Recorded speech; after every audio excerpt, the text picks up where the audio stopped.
Hey guys, it's Jordan here from Switch Watch, back again with another review, this time of Earthlock on the Nintendo Switch. This was developed and published by Snowcastle Games, so thanks to them for providing a review code so I can tell you if it's worth your hard-earned cash or not. Now the question of today is very simple: what is your favourite RPG on the Nintendo Switch? There's not many to choose from, so it may be quite a simple answer, but let me know in the comments below. Let's get on with it. Earthlock has an interesting history. Having been successfully kickstarted in early 2014 and released to the world in late 2016, this JRPG was met with mostly middling reviews. Unlike many developers who would just leave it at that, Snowcastle Games couldn't be satisfied, leaving their new baby being mediocre, and set to work on fixing it and producing what they originally envisioned. It's a bold step considering that in order to do this, they had to put the already in development sequel on the back burner. Dropping the Festival of Magic subtitle, this fix has been launched as a new title and not an update because it changed too much, making save files incompatible. Now I do need to mention that I've not played the original, so no comparisons will be made here. Many fans of JRPGs will be playing for the story, and I feel that Earthlock is a simple affair, but it starts off with a brief introduction of a strong-willed cadet called Ive, the best in her class. After being rejected for a scouting mission by her general father, she decides to go anyway. Meanwhile, Amon, a young scavenger, and his uncle arrive in a local ruins to rummage around and eventually stumble upon an ancient artifact which will get the unassuming adventurer into trouble and lead to his uncle's kidnap. On his way to find his uncle from the mysterious group, Amon will be joined by a ragtag bunch of allies who all have their own reason for tagging along, including the aforementioned Ive. Of course, this is just the setup for a much larger story involving the history of the world and a potential catastrophe that could occur. Obviously, I don't want to say too much about the story since it's an important part of the experience of an RPG. Let's just say that I found it overall okay, if a little meandering at times. It took quite a while to get to somewhere where the stakes became high enough for me to care.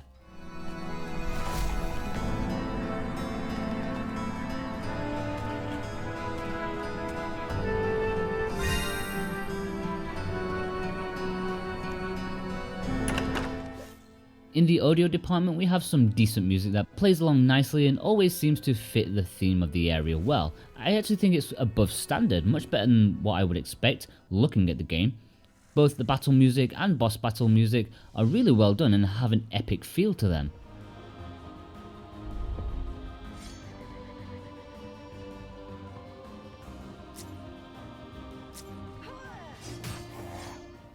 One thing I would have liked is if there was some voice acting in the game. Conversations feel a little on the empty side, especially during cutscenes.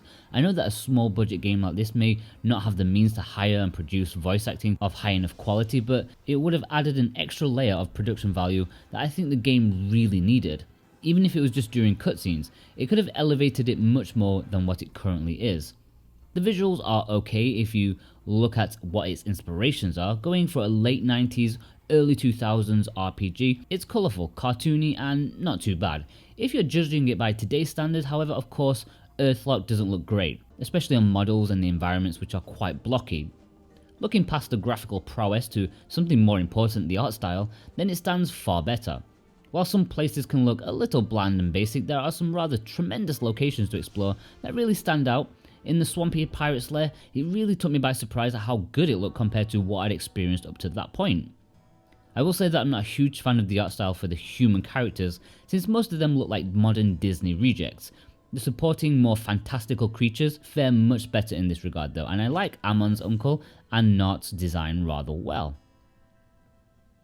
The gameplay is just standard JRPG that fans of the genre will be used to. You and your motley crew walk around an overworld, get into scraps with monsters, solve a few puzzles in dungeons, and face up against bosses once in a while. Leveling up your character, gaining new abilities, standard is a good word for it. The most unique thing about Earthlock for me is the battle system, which has an interesting stance switching mechanic. Each character has a few stances that they can change between.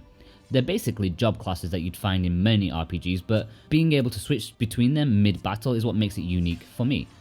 For example, Amon can change between a blaster class, which allows him to shoot down flying enemies, and a thief class, which is what you'd expect. I think it's a nice take for a battle system. It becomes quite tactical, especially during boss battles, which often requires you to find the right setup to overcome them. On the other hand, it can slow battles down somewhat, since switching will sacrifice a turn, meaning battles are longer than I would have liked. Contrary to the early PS2 era RPGs, there are no random battle encounters. All enemies are visible while walking around and can only be fought if they touch you or you preempt their attacks by pressing the B button as they approach you and letting you have the first strike. You'll find it's not quite choosing your own battles, as there's very often no way around many enemies, but it's nice that there are limited amounts rather than a never-ending stop-start of random battles. There are small side quests in the game, usually involving collecting some things like insects or scrap metal, nothing really too special or absorbing to go out of your way to do, in my opinion.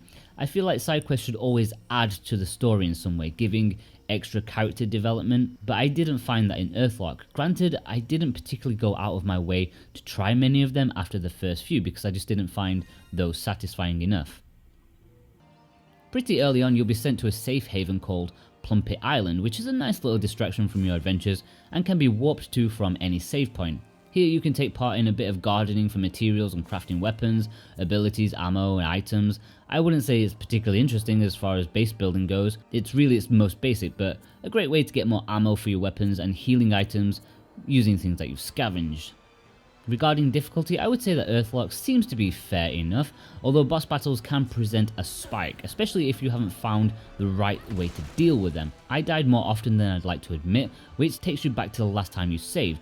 While I wouldn't say that grinding is necessary, it's definitely necessary to get the right setup, make sure all your abilities are set, equipment up to date, and that you have the right strategy, otherwise you may struggle from time to time.